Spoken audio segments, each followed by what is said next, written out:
दोस्तों, अनुष्ठान क्लास के यूट्यूब प्लेटफॉर्म में आप सभी का बहुत बहुत स्वागत है।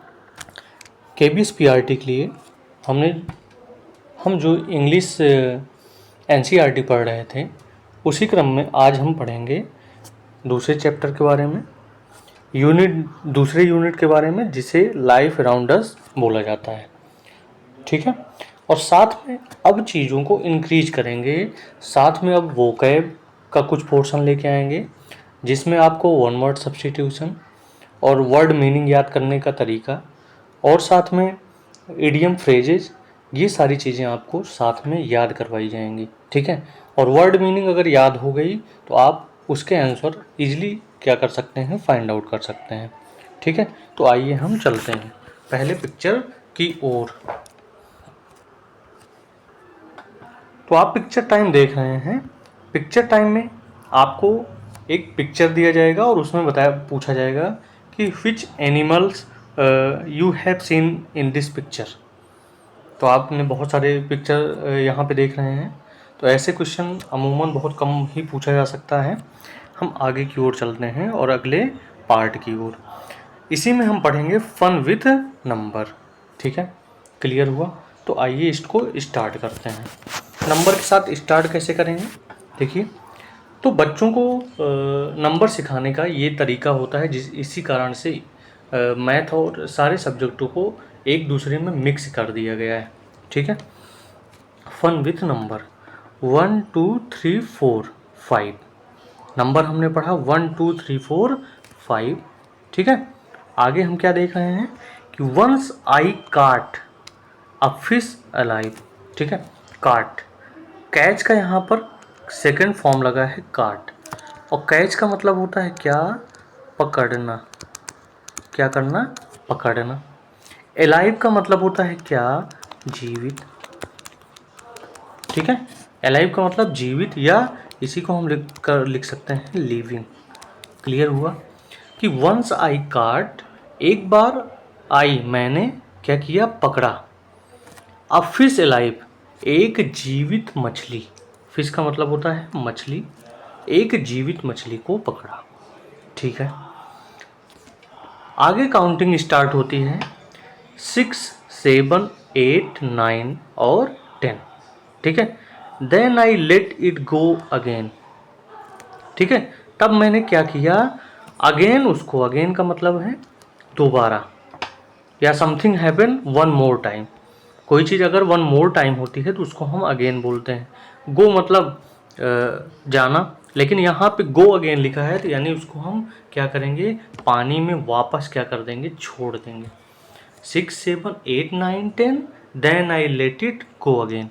देन आई लेट, तब मैं उस जीवित मछली को उसमें पुनः उस पानी में क्या कर दूंगी, छोड़ दूंगी। ठीक है, अब इस आधार पर कुछ क्वेश्चन भी आस्क किए गए हैं, जैसे have you seen a fish. ठीक है, where did you see it, कहाँ पे उसने देखा। What was its colour. तो ये अगर आप चैप्टर अच्छे से पढ़े रहेंगे तो आप सीरियसली इन क्वेश्चनों का आंसर दे सकते हैं। ठीक है, लेकिन ऐसा ये केबीएस पीआरटी के लिए ज़रूरी केवल क्या है, इंटरव्यू के पॉइंट ऑफ व्यू से हमें इस चीज़ को पढ़ना है। ठीक है, अभी तक तो इंग्लिश बुक से कोई भी पार्ट, कैरेक्टर या उस स्टोरी के बारे में नहीं पूछा गया, लेकिन हमको अपनी तैयारी को मजबूत करने के लिए ये पढ़ना पड़ रहा है। ठीक है, आगे इसी में स्टार्ट करते हैं कि 5 लिटिल मंकी पर एक सॉन्ग बनाया गया है, उसको, वो भी इसी चैप्टर में है, तो उसको भी हम क्या करते हैं, एक बार पढ़ते हैं। ठीक है, चैप्टर इसमें जो दिया गया है पॉइंट, उसका नाम है 5 little monkey. 5 little monkeys jumping on a tree. ठीक है, लिटिल का हम मीनिंग पहले ही बता चुके हैं। लिटिल की मीनिंग होती है स्मॉल। ठीक है, क्या होती है, स्मॉल होती है। Jumping on a tree, jump का मतलब होता है कूदना। 5 little monkey jumping on a tree, पेड़ पर कुछ बंदर, कुछ छोटे बंदर, 5 छोटे बंदर क्या कर रहे थे, कूद रहे थे। ठीक है, one fell down, 5 little monkey में से वन क्या हो रहा है, कूदते कूदते अचानक नीचे गिर पड़ता है।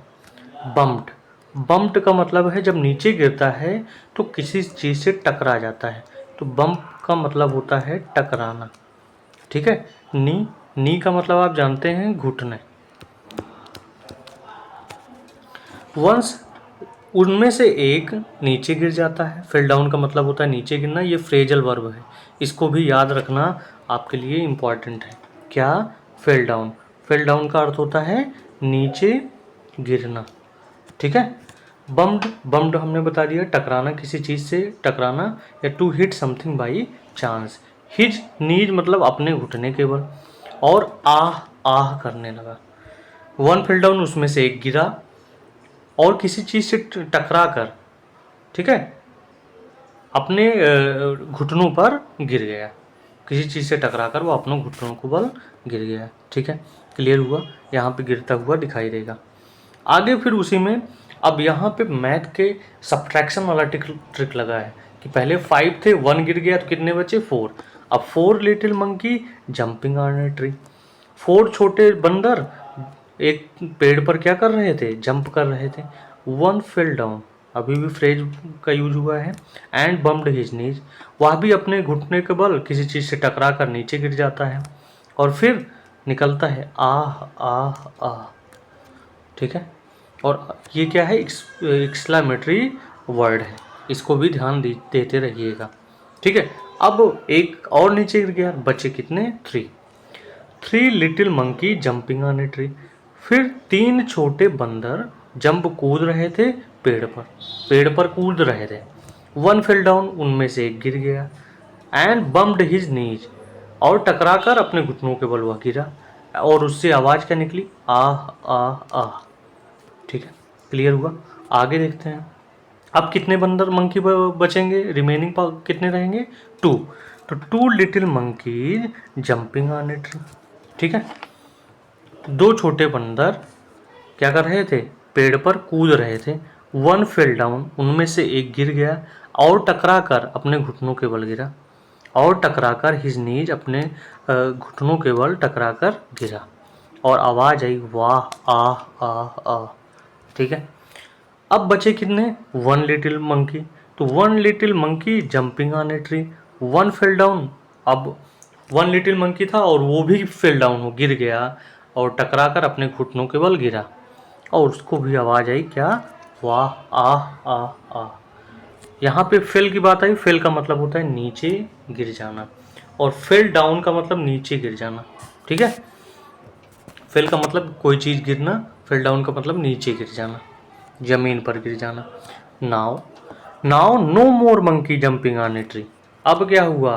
कोई भी मंकी पेड़ पर जंप नहीं कर रहे हैं। Each of them is holding his knees, सारे लोग, होल्ड का मतलब होता है पकड़ना। ठीक है, टू ग्रैब समथिंग, ग्रैब करना, पकड़ना। और नाव का मतलब क्या होता है? नाव का मतलब होता है अब कोई भी बंदर पेड़ पर नहीं कूद रहा था। ईच ऑफ देम, उनमें से सभी अपने घुटनों को पकड़कर बैठे हुए थे। ठीक है, क्लियर हुआ? ये भी आपको अच्छे से समझ में आया होगा। तो इन चीज़ों को, छोटे छोटे बारीकियों को समझ के चलिए। ठीक है, इस पॉइंट के बाद, यानी अब हम अपने चैप्टर को कंप्लीट करने के बाद अब थोड़ा थोड़ा हम वोकैब के पार्ट भी पढ़ेंगे, ताकि मेरा वोकैब भी क्या हो जाए? कंप्लीट हो जाए और इंग्लिश का पेपर अच्छे से हो। ठीक है, तो आइए हम स्टार्ट करते हैं वोकैब।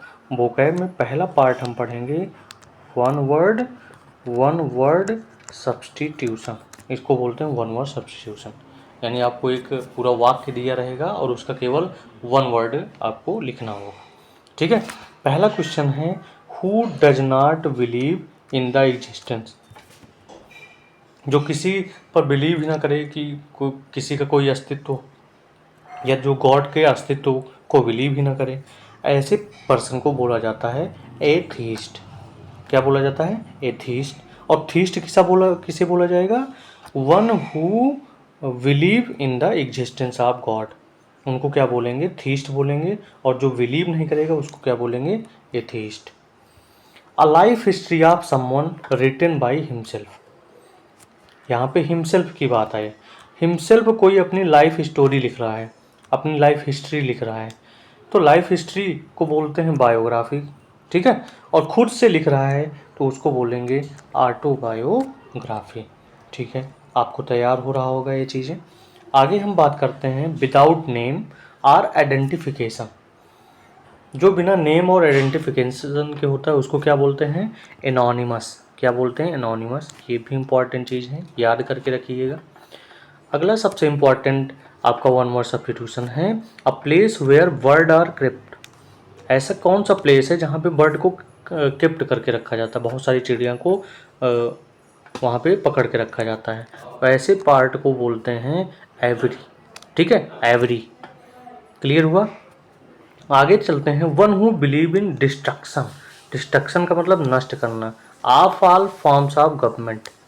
ठीक है, जो पूरे गवर्नमेंट की को के सभी भाग को डिस्ट्रक्ट करें उसको बोलते हैं अनार्चिस्ट। क्या बोलते हैं? अनार्चिस्ट। ये भी एग्जाम में आने वाले क्वेश्चन है, संभावित क्वेश्चन है, तो ध्यान से चीज़ों को पढ़िएगा। अब हम बात करेंगे अब हम बात करेंगे वर्ड मीनिंग की, क्योंकि हमें लिखना है सिनोनिम्स और एंटोनिम्स।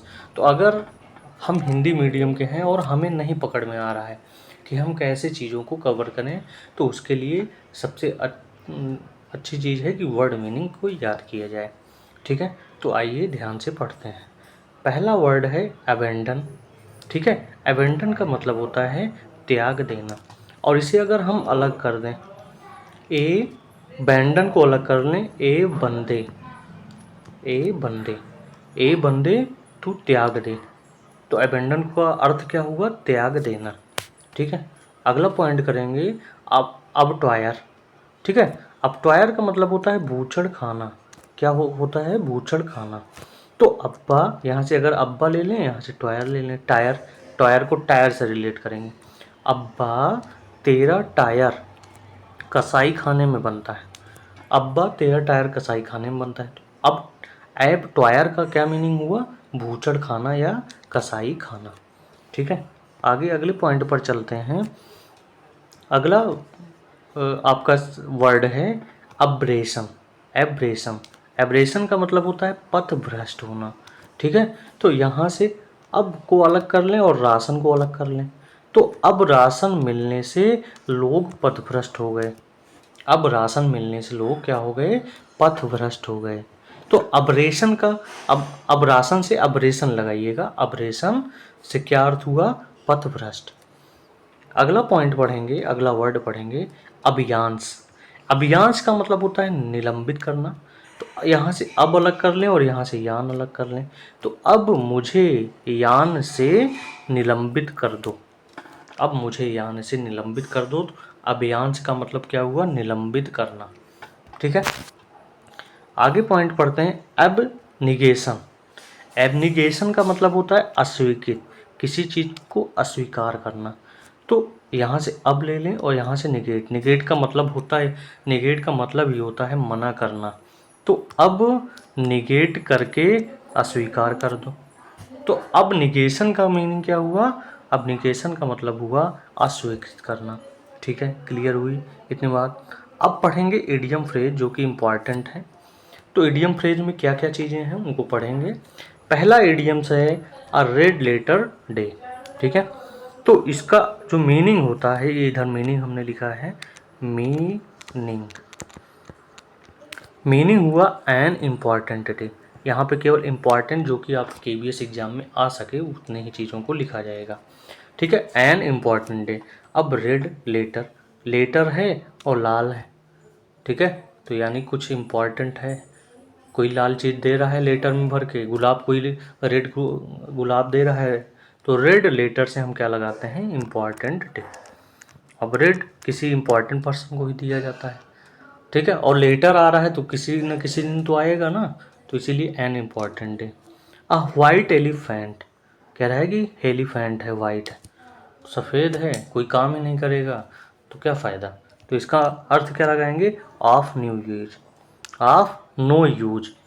कोई भी सफ़ेद हाथी है तो उसका कौन सा काम है? सफ़ेद से क्या करना, हाथी तो हाथी ही है, तो उसका कोई उपयोग नहीं है, तो ऑफ नो यूज। ठीक है, आगे चलते हैं ध्यान से। Hard and fast. पहली चीज़ तो फास्ट है, हार्ड। और हार्ड चीज़ें बहुत ही तेज़ी से मूव करती हैं। तो इसीलिए हार्ड एंड फास्ट की जो मीनिंग होगी वो मीनिंग होगी फास्ट मूविंग। ठीक है, नेक्स्ट पॉइंट पे चलते हैं, ब्लैक सीप। ठीक है, ब्लैक सीप का मतलब है बी इन ट्रबल। सीप और ब्लैक है तो दिखाई नहीं देगी, लोग परेशान रहेंगे। ठीक है, ट्रबल का मतलब परेशान ही होना होता है। तो बी इन ट्रबल यानी अगर भेड़ें काली हैं तो दिखाई, रात में दिखाई नहीं देंगी, लोग क्या होंगे, ट्रबल होंगे, परेशान होंगे। तो वी इन ए ट्रबल। अगला पॉइंट है अ labour of love. Labour of love जिसे काम से प्रेम है। तो ऐसा व्यक्ति को अगर पेमेंट नहीं भी देंगे तब भी वो काम करेगा। तो वर्क डन विदाउट पेमेंट। अगर कोई अपने वर्क से लव कर रहा है या लेबर ऑफ लव है तो वर्क करेगा विदाउट पेमेंट। तो ऐसे ही चीज़ें अब आपको मिलेंगी। ठीक है, साथ में आपका चैप्टर भी तैयार होगा और साथ में वो कहे, और चैप्टर को धीरे धीरे पढ़ेंगे ताकि हमें जो याद हो वो सॉलिड याद हो। ऐसा नहीं कि एक बार में पढ़ लिया और पूरा याद हो गया। तो अब कुछ चीज़ों को ऐसे ही ऐड करके अब पढ़ाया जाएगा। ठीक है, तो आराम से आप सभी पढ़िए और मस्ती से पढ़िए। आपको ये चीज़ें आप देखेंगे कि लास्ट में आपको ये चीज़ें याद रहेंगी। तो ऐसे ही कोरिलेट करके आपको चीज़ों को याद करना है। तब तक के लिए इस लेक्चर को यहीं पर क्या किया जाता है, एंड किया जाता है। अगले लेक्चर में फिर मिलेंगे। ठीक है, हो सकता है आज मैथ स्टार्ट हो, अगर आज नहीं स्टार्ट हो पाएगा तो कल से आपकी मैथ की क्लासेस स्टार्ट हो जाएंगी।